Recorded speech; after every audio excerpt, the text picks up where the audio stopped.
Ciao Juventini of the world, my name is Giuseppe, welcome back on the channel. As you see, I needed a few seconds before greeting you, before starting the video, because we can't dribble it, we can't hide it. We have to open the Italian pages.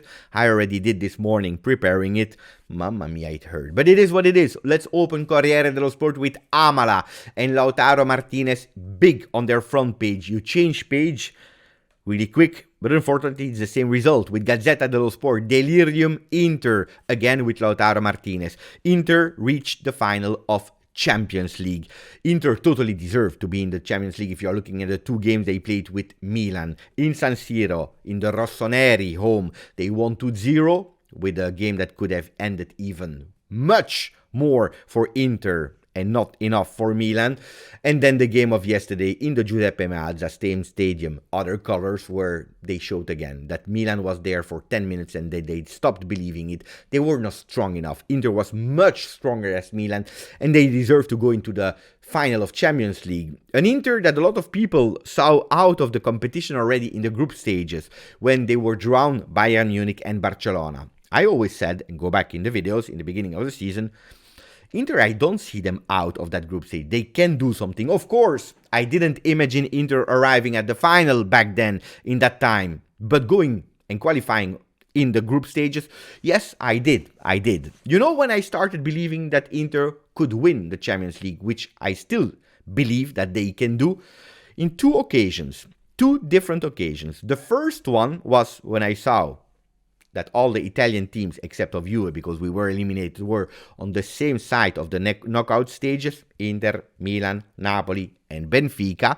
I said, you know what, these the guys, they really can do it. They can arrive to the Champions League final. And then the second one, it was that day. Juve, Inter, Coppa Italia 1-1. I was in Italy, I was in Torino, I was in the Allianz Stadium, and I saw it. You know why? Because these guys, at that particular moment, they were out. It was on the 4th of April. They were out of everything. Mentally, they were on the ground. They lost so many games in a row in Serie A. They were mentally nowhere.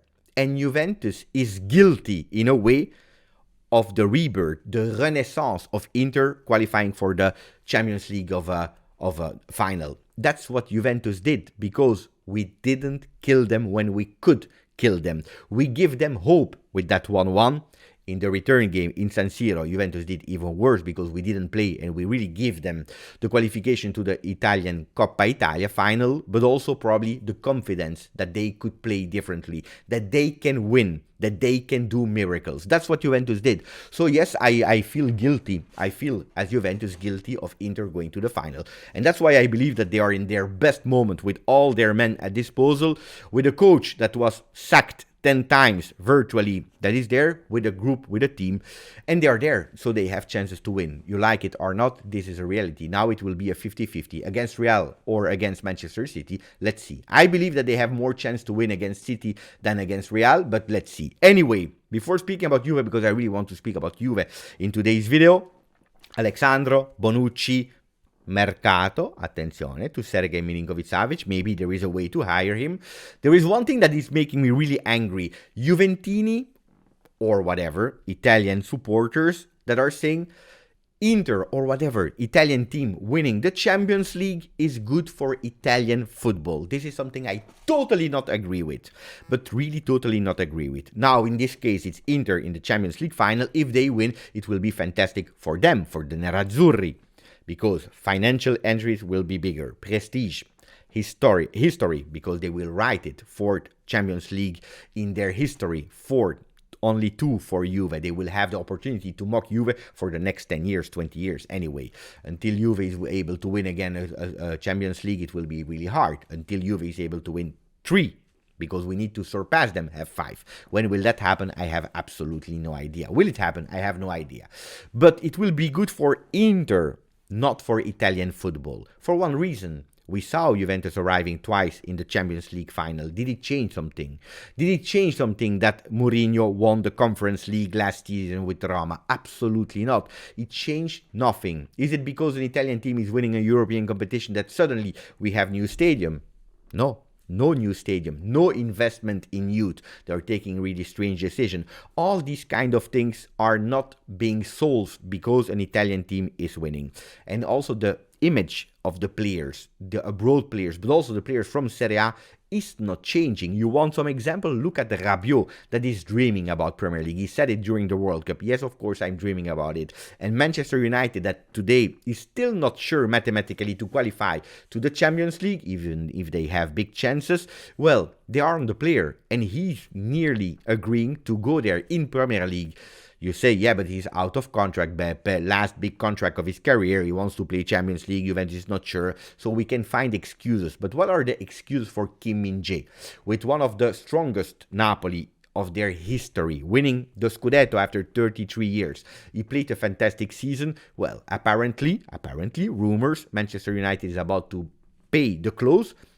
But it's not the clause that is important. It's what the player thinks and what he wants to do. And apparently, Kim Min-jae decided to join Manchester United. Will it happen or not? I don't know. But the rumors are going that direction. After 1 year of Serie A, after 1 year of Napoli, after the possibility, like De Laurentiis is saying, to build more and to try to win the Champions League, he's deciding to leave for another league, for the Premier League.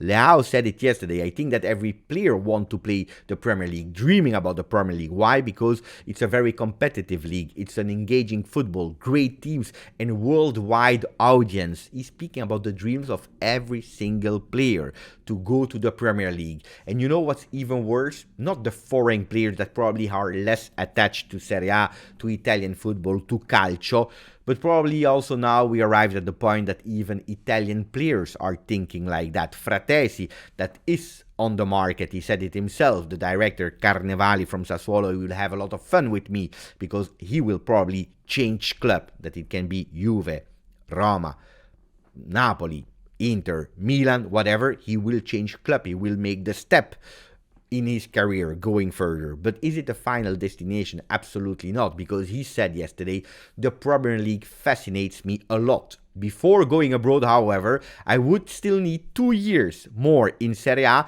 to get there properly. You know, he's saying publicly in front of everyone that Serie A is a transitional league. What I always told you, and that Inter will win the final of Champions League or not, it will change nothing. Zero. This is a reality. I'm not angry with Fratesi. I'm worried because what I predicted a few years ago, already here on the channel, is happening. And when you have Italian players that are speaking that bad about their own product, calcio, well, it's a total disaster. Anyway, we have to speak about other things. Alexandro, Juventus. Well, the renewal has been activated automatically. We all knew that there was a certain amount of games to be played before activating the automatical renewal. Automatical renewal also means with the same money, 6.5 million euro net for the Brazilian defender of Juventus, Alexandro. He has the possibility next year to become the foreign player with most appearances at Juventus. I always split two things: the person, the man, and the sport result, the sporting performance, the athlete. If you're speaking about the athletes, you know, I have a lot of shirts in my collection, and I always told you that I love to put the name in the back of the shirt because it represents a story. It's because a player that wrote history, a player that was in my heart, a player that I really believe in it. I have so many shirts, but I never put in all the seasons the name of Alexandro. Why? Because even at this peak, Alexandro has never been my favorite player. Never. Even at this peak. Even when he was compared with the best Marcelo of Real Madrid. Just to let you understand. After these 2-3 seasons big peak at Juventus, he started that decline. I believe that Alexandro should not have been renewed. This season was already too much for Alexandro at Juventus. Probably already last season was too much for Alexandro with Juventus. I believe it's a mistake. I don't see in Alexandro the possibility to give us even more than he gave this season. I think that this season he even did better than 2 seasons ago because of the role change, because of going to 3-man defense where he had less to give less expectation on him, especially offensively. We all know it. We already said it so many times. Alexandro as a left back is over. It is over. It's really over. And we saw it now when Juventus wants to go with four-man defense with Alexandro on the left. Well, disaster on disaster. How many games did we concede goals because of that? But I appreciated some performances of Alexandro in a three-man defense. What does that mean in the future? We continue with that three-man defense with Alexandro as a starter? I don't see it. Is it because we were obliged? Guys, I thought about it so many times. When you have a contract, when mistake has been done in the past, you are paying the consequences. And the consequences, they have to be paid not in 1 year, but probably in a lot of years. And we are still paying the consequences. Cuadrado, that is a player that I appreciate personally. Well, he will not renew with Juve because Juventus, they learned their lesson. They were obliged to renew Cuadrado. He played this year more than expected because of injuries of other players. Well, Cuadrado will stop, and probably that will be the same destiny of Alexandro. 1 more year, and then he will stop. Alexandro, that I wish to see on the bench at Juve, giving his contribution in Coppa Italia, in some rotational games, but not anymore as a starter. Who would I see, or would I love to see as a starter? Well, two options. Or you bring me one, a fresh young player that can play in a three-man defense or four-man defense, or you give the chance to Huijsen. I know it's early, I know, and you know me, I don't like to give so much responsibility to a young player, but at this point, let's try. Especially if we are out of every European competition. Let's try with a young prospect that can do his mistakes, and he will learn really fast, so why not? This is what I wanted to say about Alexandro. Then if we're speaking about the person, well, the person, we can only appreciate Alexandro. Never a controversy, always respectful, always speaking really well about Juve. He loves the club, he loves everything, so the person I appreciate. Like I appreciate another person that will remain at Juve next year, and we are speaking about this person with the number 19, Leonardo Bonucci. Leonardo Bonucci, yesterday he made 4 videos on YouTube Juventus in 4 parts, one long in 4 parts, where he spoke about so many things because he reached 500 appearances. Well, Leonardo Bonucci is one that I will always be grateful for, even if he went to Milan. He came back, I forgave him. He never will be my favorite player anymore, and I always said it, I will never buy a shirt of Leonardo Bonucci anymore. I did in the past, it was one of my favorite players. I was a bit sad that the pages and the reports were only taking one sentence out of nearly 45 minutes videos if you combine all of them. They all took the sentence, il prossimo anno smetto. I will stop next year, because he said we wrote history with Bonucci, myself, with Chiellini, with Barzagli, and with Buffon. Probably when I will stop, an era of Italian defense will not be there anymore. Hopefully a lot of young players, defenders, will look at us as example, that we inspire them. But he spoke about so many beautiful things, the human side, the joy in his eyes, the words of Chiellini, Barzagli, and Buffon. A lot of beautiful human things that nobody reported. That's a really pity. You clearly see it. He wants to win a trophy with Juventus. He wants to lift a trophy as a captain officially of Juventus. And I really hope he can do, especially with the one that we are all waiting for, the Europa League. Anyway, that's what we have to speak about now, because Tutto Sport is going with Juve, vinci per Pogba. Juventus, win for Pogba. The message of Alvaro Morata. Double page, exclusive interview on Tutto Sport, where he spoke about so many things. He said, I heard Pogba through messages after his injury. He will come back. He will come back. He will come back stronger. He's already thinking about coming back, training hard to be, again, the Pogba that I played with at Juventus, that fantastic Pogba. He spoke about him being concentrated, but he also spoke about him even being a Spanish guy, supporting Juve in the return game against Sevilla. He said, Forza Juve, let's beat Sevilla and dedicate that victory to Paul Pogba. Who can do the difference in that Europa League return game? He said, Di Maria, the most underrated player of the last 10 years. By the way, let me know if you agree with that. Is he the most underrated player of the last 10 years? And meanwhile that you're writing, don't forget, maximum of likes, subscribe to the channel. He spoke about the criticism towards Vlahovic, saying that he suffered a lot of groin pain. and that probably they are not deserved, but that we can't discuss the quality, what we actually said here on the channel since so long. Then he spoke about the rumors of Mercato, Milan, Juve. He said, sincerely, I didn't hear about that. I am at Atletico Madrid until 2024. Then in the summer, you know it, everything can happen. But at the moment, I had zero voices and rumors about me leaving Atletico Madrid to come back. Speaking about Pogba, we don't know how long we will have to wait for Paul Pogba. We said it also really sincerely. We don't know if Paul Pogba will be again the Paul Pogba that we knew 7, 8, 9, 10 years ago. But there is one that can become the new Pogba, and attenzione when we are comparing player. But I already said it on the channel, if there is one player that I really see doing a great career, then again, everything can happen.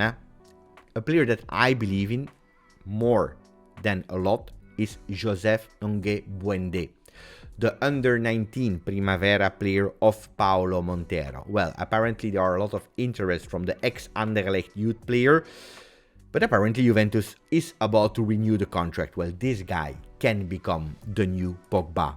I don't know if he will have the same career or not, we don't know. But when you are looking at him, and I watched him really closely, he has a lot of potential. I believe that the top 3 players we have from our youth team that we didn't see yet playing with the first team officially are Yildiz, Huijsen, and Joseph Nonge. These 3 has a beautiful future. Can we see them already next year? I don't know. One that we can see is Nicolo Fagioli, that after the injury of Pogba, after that fantastic goal, after his love for Juve, is entering more and more the heart of the supporters Juventini, and he can become one of the players that will sell a lot of shirts next season. Will he change number or not? We don't care, but he can really become one of the symbols of the future Juve. A symbol of the future Juve, not, but maybe part of that future Juve 23-24 can be Sergej Milinkovic-Savic. Why am I speaking about him? For one simple reason, you know, Rabiot will leave, Paredes will leave, Pogba, we have no certainties. We know that he will be back for the beginning of the season training, but how many games, how many percentage of that next season can he play without injuries? This is a big question mark. So I believe that Juventus will try to go for a big midfielder. And one of the keys can be Pedro. Pedro, at the end of his contract, that can potentially go back to Spain. They are speaking about Valencia, but there are other teams interested in him. And Lazio that is looking for a new player, a young external player. Well, there is one player that will go back to Juve, young external player, Dejan Kulusevski, that will not see his future at Juventus. Well, that cannot be bad. Kulusevski to Lazio, Milinkovic-Savic to Juve, both of them with 1 year of contract. I'm not saying for the same price, but that can be interesting thanks to Pedro that is leaving Lazio. The salary of Kulusevski is something not crazy for Lazio. You know, it's not like Rugani with 4.5 and so on. It's something that is entering the parameters of Lazio. Guys, Sergej Milinkovic-Savic that I always said, I'm not sure. Now with that trio, Pedro leaving, Dejan there, we leave one player. You know, we make sure that he's leaving. We take Sergej Milinkovic-Savic. I'm not against it. It's a long video, but let me know in the chat, in the comments, what you are thinking about that possible deal that I'm sure we will speak about for a lot and a big part of the mercato. Guys, let me know. Grazie, forza, Juve.